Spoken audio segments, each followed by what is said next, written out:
jouer la victime. Cette technique est fréquemment utilisée et adoptée pour fuir ses responsabilités et tourner la table.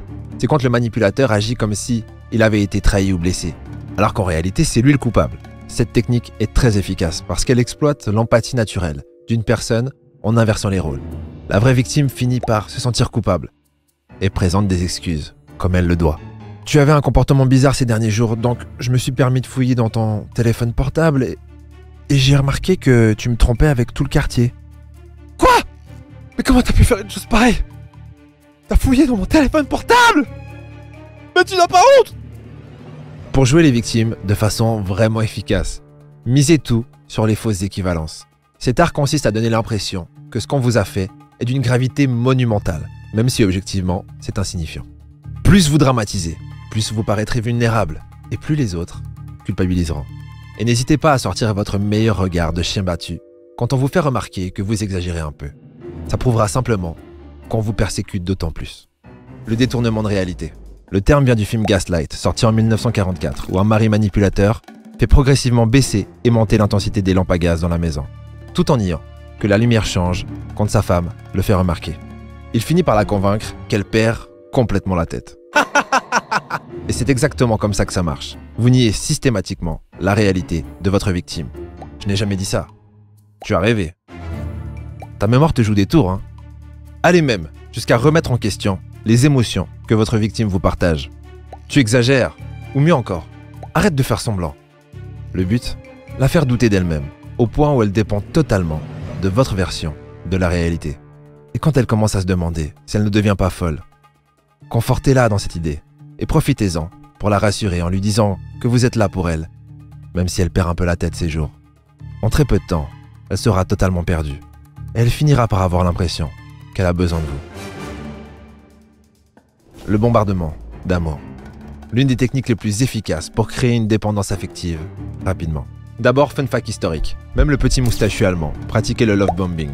Pendant qu'il était occupé à transformer l'Europe en barbecue géant, il trouvait malgré tout le temps de bombarder d'amour sa très chère Eva, pour qu'elle reste bien docile et aveugle.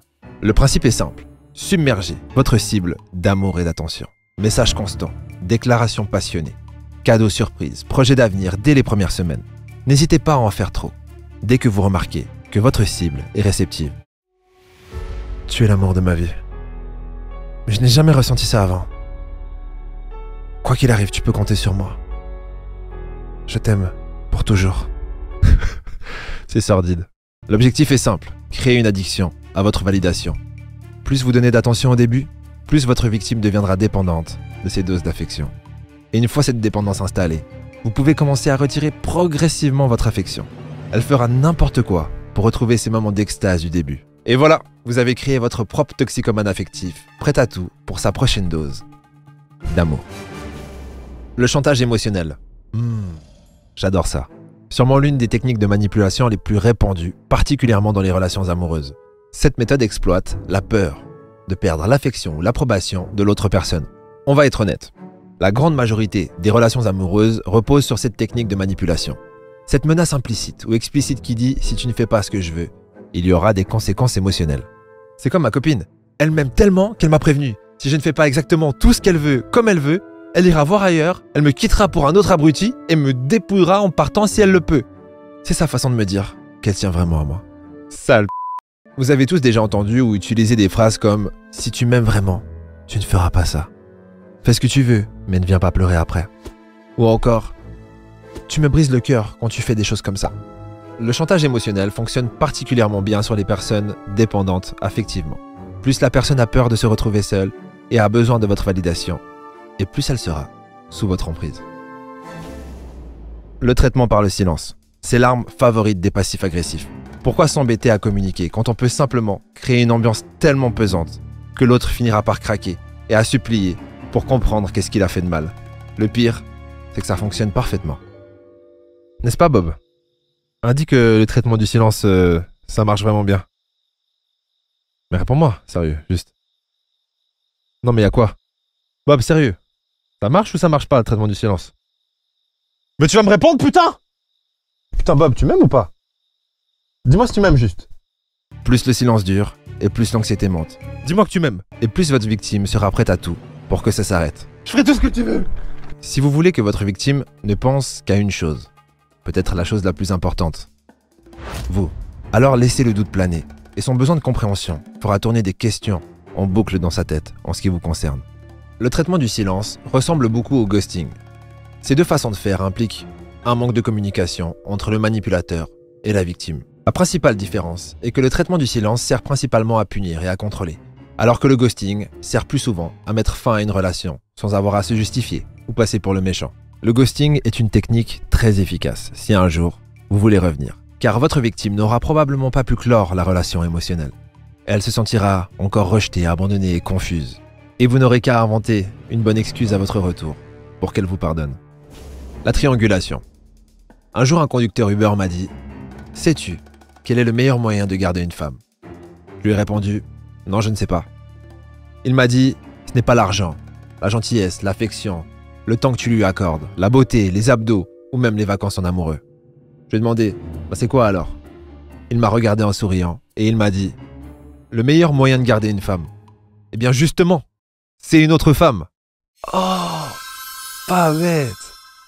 5 étoiles.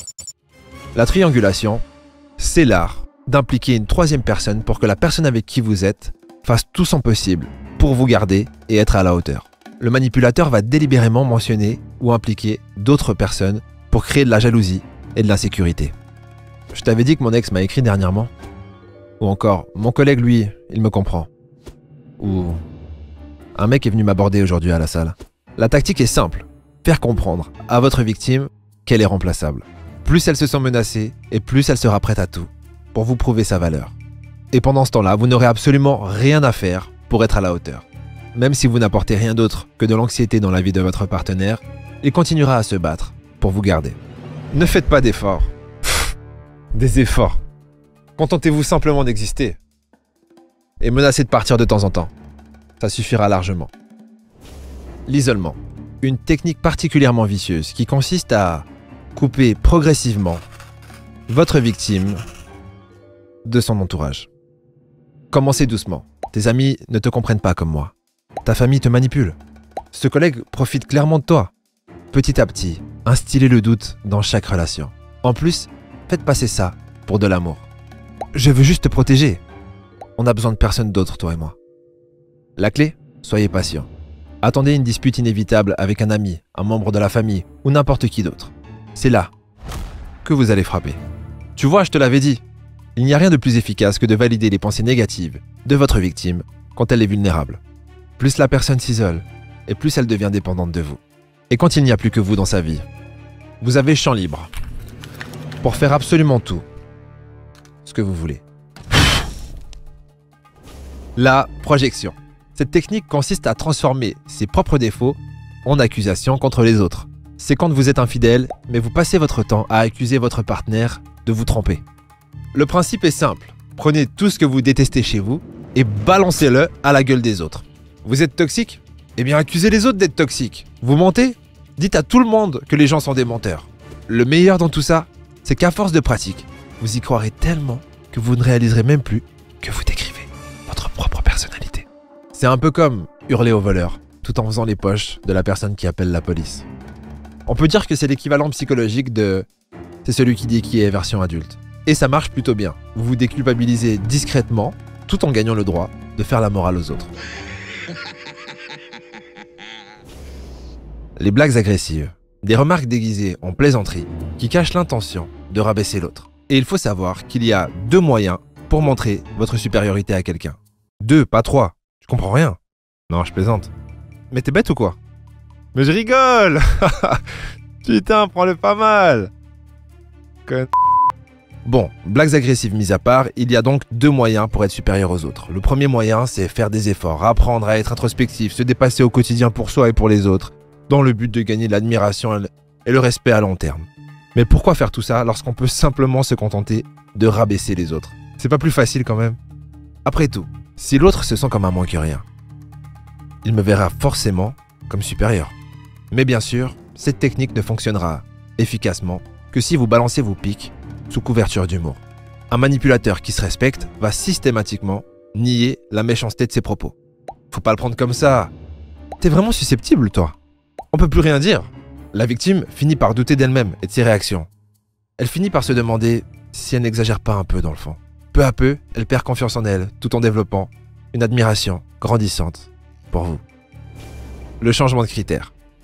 Une modification des règles du jeu qui rendent impossible de satisfaire une attente fixée initialement. Le principe est simple. À chaque fois que votre victime atteint un objectif fixé, déplacez-le légèrement plus haut. Elle cuisine plus souvent? La cuisine est dans un état exécrable. Elle nettoie en cuisinant. Elle sert le repas froid. Elle sert chaud. Mais on mange toujours la même chose. C'est exactement comme jouer à un jeu où les règles changent à chaque seconde. Peu importe ce que la personne a fait, ça sera toujours insuffisant. Avec cette méthode, vous allez pouvoir user de votre victime jusqu'à ce qu'il n'en reste plus rien. Ne me tends surtout pas ce cuticule, je t'arrache le bras. Le changement de critères, c'est un peu comme faire courir un influenceur après des likes. Peu importe combien il en a et il en obtient, il en voudra toujours plus. Et il vous en demandera toujours plus. D'ailleurs, si je me permets, ce serait vraiment la moindre des choses que de liker cette vidéo. Je sais pas ce que vous en pensez. C'est fait? Est-ce que je peux me permettre de vous demander également de vous abonner? Je demanderai rien de plus, je vous le promets. Mais juste pour vous tenir informé, plus tard je vais prendre un bain. C'est ok pour vous d'aller me le couler? Ça aiderait vraiment cette chaîne YouTube. Alors pour faire simple, le but de cette technique est de maintenir vos victimes dans une spirale infernale de culpabilité pendant que vous gardez le contrôle absolu. Et qu'ils sont à votre service. Le chaud-froid. Vous allez pouvoir faire la pluie et le beau temps. C'est littéralement la technique préférée des sociopathes romantiques. Le principe est simple. Alterner entre des périodes d'affection intense et des moments de distance glaciale. Un jour vous êtes l'amour de sa vie, et le lendemain quand elle vous écrit « Hello, comment tu vas, emoji cœur », vous lui répondez « T'es qui ?»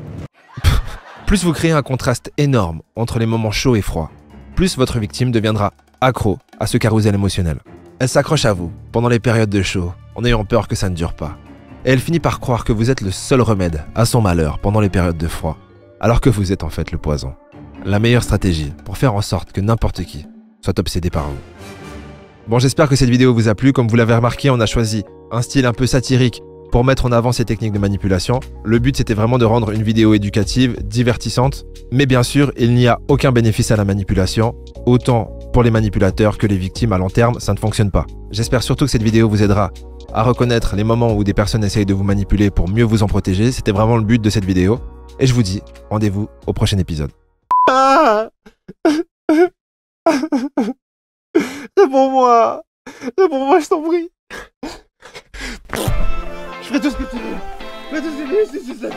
Réponds-moi, bordel! Putain, Bob!